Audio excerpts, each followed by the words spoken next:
so that all the world will know that Jesus is Lord and that God is merciful, and He will come to you and you can know Him personally. They have a future. You have a future. They have a hope. You have a hope. God will give you that. He is the resurrection. He is the life. And without God, there is no hope. Here I am to bow down. Here I am to say that you're my God. You're altogether lovely, altogether worthy, altogether wonderful to me. What else? The burial. The burial. I don't know if some of them had seen from afar, but they knew that Jesus had been crucified.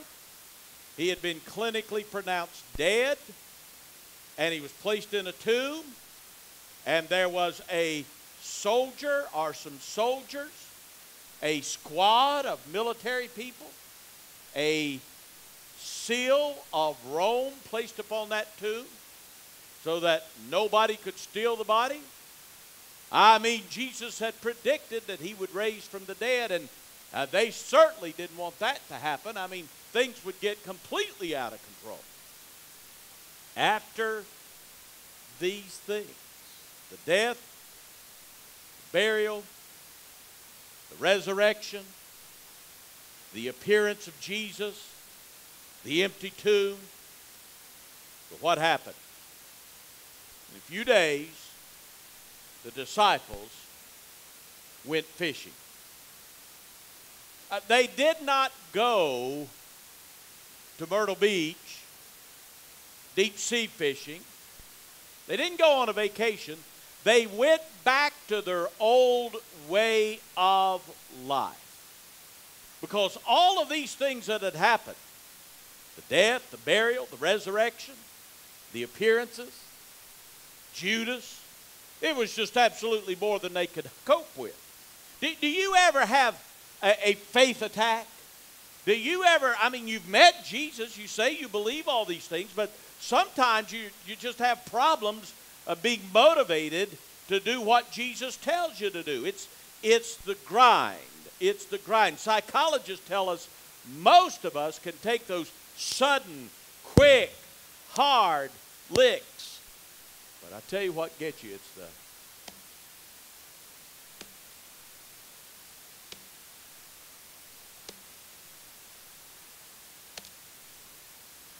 just over and over. Get up, go to work, meet this need, take care of this problem, cook this meal, make up that bed, do that washing, get up, go, just over and over. And you know what you'll do? After a while, all of us will end up quitting, and we'll all end up doing something else. You don't quit on Jesus and then just go home and sit down and do nothing. You always end up doing something else. And I have discovered when somebody fills their time, their Sundays, with something else, then most of the time they will not be back. Now I want to remind you that Peter and James and John never had a problem following Jesus. They had left everything they had and they had followed Jesus. But now here they are, they're going back home. Why? Because for some reason or other, Jesus, even though they'd seen him, even though they'd followed him, even though they'd talked to him, they just had a problem relating to him in that spirit world. And so here we go, verse 1, John chapter 21, after these things, Jesus knew what the cure was. Jesus manifested. Say that word with me. Manifested. Say it with me again.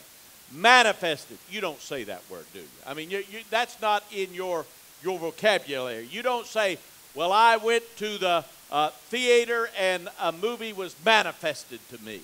No, you don't do that. That's not a word that we use, but it's an expansive word, which means make yourself visible, but more than that, make yourself real. Jesus came to them in such a way that they could see him, they could touch him, they could feel him, they could smell him. After these things Jesus manifested himself again to the disciples. Where? At the Sea of Tiberias. That's in Tiberias. It's the Sea of Galilee.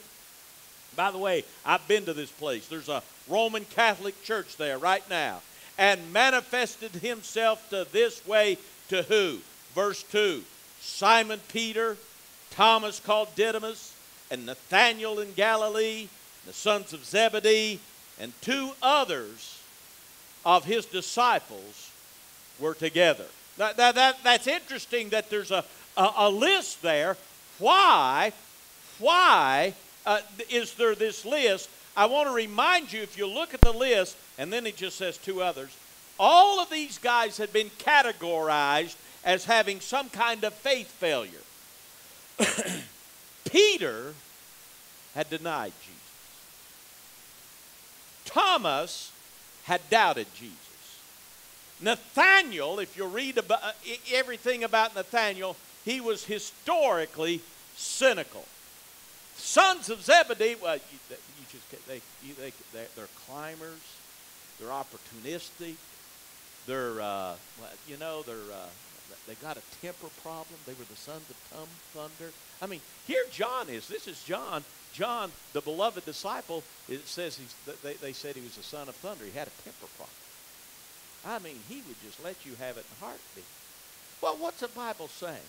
The Bible is saying every one of these guys had some kind of character issue and some kind of faith attack that caused them to be categorized. Have you ever been stigmatized? Have any of you ever been labeled? Why, yes, you have. Some people call you, they question your intellect. They call you stupid. Some people say, well, they'll never amount to anything. Some people say, well, you can't depend on them. Some people say, well, and maybe you had a faith attack. Maybe you earned that label. Every one of these guys had some sort of a label, and now here Jesus is, and rather than saying, you blew it, guys, that's it, I'm out of here, he comes back to them. Verse 3, Simon Peter said to them, I am going fishing. They said to him, we'll also come with you. They went out and got in the boat, and that night they caught nothing. Why? John chapter 15:1 tells you, I am the branch, vine, you are the branches. Without me, you can, same word, you can do nothing. God will not bless what he has not called you to do. Jesus called them to be fishers of men. Jesus did not call them to be fishermen. Jesus did not go fishing with them. He came up there to meet them, to recall them. Some of you have gotten away from your calling, and God is coming to you right now in this Easter message and saying, I am calling you again. But when the day, verse 4, when the day was now breaking, Jesus stood on the beach, yet the disciples did not know that it was Jesus. So Jesus said to them, boys, literally, little boys, guys, it's a term of endearment. Nobody else had called them that. Remember, they'd been called deserter, they'd been called denier, they'd been called cynic, they'd been called sons of thunder, they'd been called all kinds of names, but only Jesus used this kind of term of endearment to them. And so when they heard that, they heard the voice of Jesus, they recognized who it was. All their faith has been questioned. And now, here's Jesus. Boys, that's what he called them. Boys. Our relationship is safe. We still have the same relationship. I've not left you. You may have deserted me, but I've not deserted you. You may have denied me, but I've not denied you. You may not believe in me, but I believe in you. You may not trust me, but I trust you. You may not see anything in me, but I see a lot in you. God calls me, when God called me to preach, he called me Joe. Nobody had called me that for a long time. I was in the Navy. I'd been called a lot of things, but not Joe. My mother didn't even call me that. Joe. Children. Do you have any fish? Do you? He could have said, I told you so, but he didn't. He could have said, you're out of my will, but he didn't. He could have said, you're not going to make it in the fishing business anymore because that's not my plan for your life, but he didn't. I want to remind you, he says, have you caught any fish? And their answer was, professional fishermen out on the Sea of Galilee, their home, their backyard, they knew it all. They're out there, they fished all night. This does not happen. They caught nothing, absolutely nothing. That doesn't happen. They usually catch something. They caught nothing. They're not going to be able to make a living like this, I can tell you that much. And they're having this faith attack. And Jesus said, did you catch anything? And what do you think they said? We didn't. Because even if you're a fisherman and you go for the sport, recreation, you don't like somebody saying, did you catch anything? No. Verse 6, and he said to them, cast your net on the right-hand side of the boat, and you'll find a catch. And they listened. They trusted him. Listen, they cast it in, and then they were not able to haul it in because of the great number of the fish. By the way, you don't catch fish on the Sea of Galilee close to shore in the morning.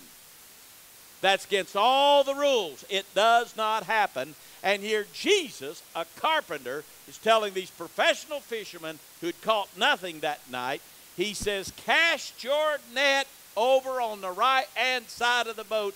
Do you think they're stupid? They can see in the water. They can see there's nothing there. And Jesus tells them to do it. So they said, what's he teaching them? He's teaching them trust, and he's teaching them obedience. He's saying to you, and he's saying to me, I know you don't think so, but I've got this thing under control, and I know what I'm doing. So just please save us both some trouble.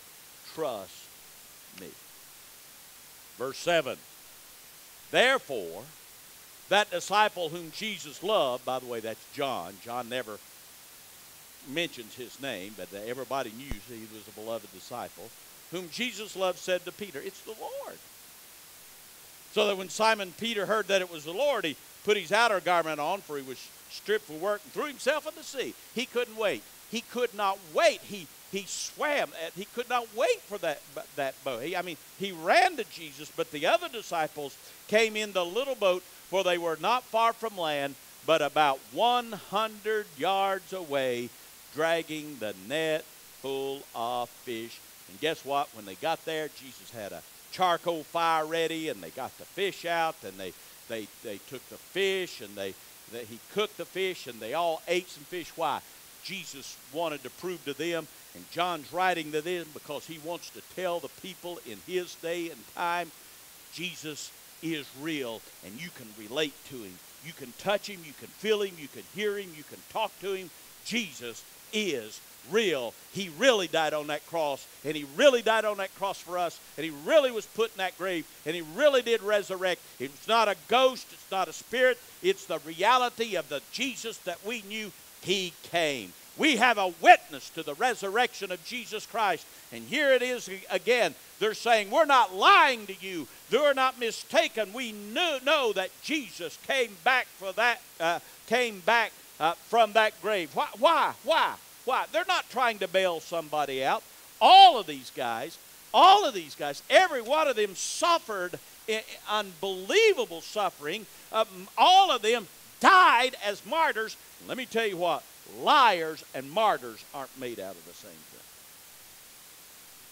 When they saw Jesus and they heard Jesus once again, they had a radical change of direction.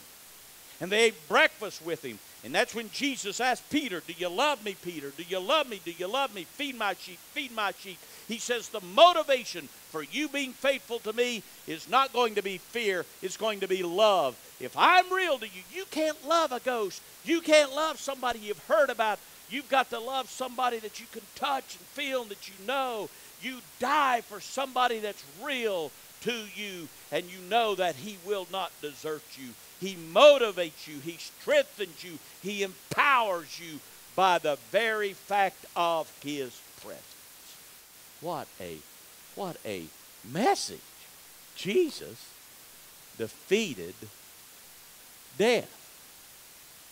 Jesus defeats death. You are not a loser. You are not a failure. The brightest future of your existence is still ahead.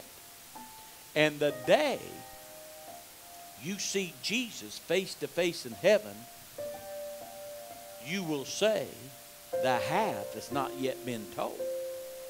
It will take all of eternity for us to even scratch the surface about Jesus Christ. And that's what we're getting ready to celebrate. It's called Easter. Easter. Not Easter's coming. Easter's already here. Jesus defeated death. Thank you again for listening to a telecast of Challenge for Living. My prayer is that your faith has grown and that Jesus Christ is personal to you.